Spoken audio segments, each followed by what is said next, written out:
Hello மக்களே! பாஜக மாநில தலைவர் நயினார் நாகேந்திரன் அவர்கள் திமுக கூட்டணி பலமா இல்ல. விசிகாவும் காங்கிரஸும் விஜய் கூட போக போறாங்கன்னு சொல்லிட்டு ரொம்ப பரபரப்பா பேசியிருக்காரு. அத பத்தி நாம இப்ப பார்க்கலாம். வரப்போற 2026 தேர்தலுக்குள்ள தமிழகத்தோட நிலைமையே தலைகீழா மாறிடும் அப்படின்றதுல எந்த மாற்று கருத்தும் கிடையாது. தமிழ்நாட்டுல மும்முனை கூட்டணியா, 4 முனை கூட்டணியா அப்படின்றது இன்னும் முடிவாகல. ஜனவரிக்கு அப்புறம் தான் கட்சிகளோட கூட்டணி குறித்து ஒரு தெளிவான நிலைப்பாடு உருவாகும்னு சொல்லிட்டு எதிர்பார்க்கப்படுது. இந்த தேர்தலை தனித்துவமாக்கியதுல விஜய்க்கு ஒரு முக்கிய பங்கு இருக்குன்னு சொல்லலாம்.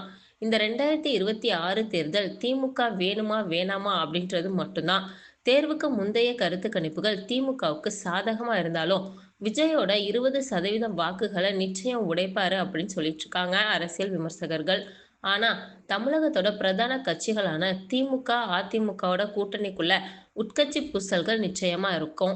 இது மட்டும் இல்லாம அதிமுகவோட உட்கட்சி விவகாரம் ஊரறிஞ்ச ஒண்ணா ஆயிருச்சு. திமுக கூட்டணி வலிமையான ஒண்ணா தென்பட்டாலும் அது உண்மையில அப்படி கிடையாது. அவங்களுக்கு காங்கிரஸ் கட்சி அதிக சீட்டுகளுக்கான நெருக்கடியை கொடுக்க ஆரம்பிச்சிட்டாங்க. இது மட்டும் இல்லாம பீகார் தோல்வி அவங்களுக்கு நிச்சயம் ஒரு பதற்றத்தை கொடுத்துருக்குன்னு சொல்லலாம். 50 வருஷமா இந்தியாவை ஆண்ட கட்சியான காங்கிரஸ் பீகார் தேர்தலில் தோல்வியை சந்திச்சிருக்காங்க. வெறும் 5 இடங்கள்ல மட்டும்தான் காங்கிரஸ் தன்னோட கையில வச்சிருக்காங்க. இது கட்சி ரீதியா ரொம்ப பெரிய பின்னடைவா பார்க்கப்படுது. இது மட்டும் இல்லாம தமிழகத்திலையும் இந்த செய்தி எதிரொலிச்சிச்சு அப்படின்னா காங்கிரஸுக்கு மிகப்பெரிய பின்னடைவா இது அமையும்னு சொல்லிட்டு அரசியல் வட்டாரங்கள்ல சொல்லிட்டு இருக்காங்க. பீகார் தேர்தல்ல காங்கிரஸோட தோல்வி நிச்சயம் திமுக கூட்டணியில எதிரொலிக்கும்னு சொல்லிட்டு உறுதியா சில அரசியல் விமர்சகர்கள் சொல்லிட்டு இருக்காங்க. தமிழகத்தை பொறுத்த வரைக்கும் காங்கிரஸ் கட்சி திமுகவுல ரொம்பவே கரைஞ்சிட்டாங்கன்னு சொல்லலாம். ஆனா காங்கிரஸோட இளம் எம்பிக்களுக்கு இந்த போக்கு பிடிக்கல. காங்கிரஸோட எம்பி ஜோதிமணி ஒரு அடி அதிகம் போய் விஜய் ஒன்றும் எங்க கட்சிக்கு புதியவர் கிடையாதுன்னு சொல்லியிருந்தாங்க. கரூர் சம்பவத்துக்கு அப்புறமா விஜய ராகுல் காந்தி தொடர்பு கொண்டு பேசினாரு.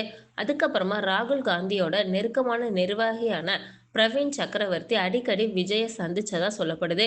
இருந்தாலும் ரெண்டு தரப்பும் அமைதி காத்துட்டு இருக்க நிலைமையில இப்ப விஜய பிரவீன் காந்தி சந்திச்சு பேசினது உறுதியாயிருக்கு. இது மட்டும் இல்லாம விஜய சந்திச்சது உண்மைதான்னு சொல்லிட்டோம். என்ன பேசணும் அப்படின்றத சொல்லிட்டு சொல்ல முடியாது. சில தினங்களுக்கு முன்னாடி அவர் பேசியிருந்தாரு. தமிழகத்துல பாஜக ஆட்சியை பிடிக்கிறதுக்காக திமுக கூட்டணியை உடைக்கணும்னு சொல்லிட்டு நினைப்பாங்க. இதனால திமுகல இருக்கக்கூடிய கட்சிகள் தாவேக்கால இணைய போறதாகவும் அவங்க சொல்லிட்டு இருக்காங்க. இது ஏன்னா தேர்தல் நெருங்க நெருங்க பாஜக என்ன பண்ண போறாங்கன்னு சொல்லிட்டு நாம பொறுத்திருந்து பார்க்கலாம். நன்றி.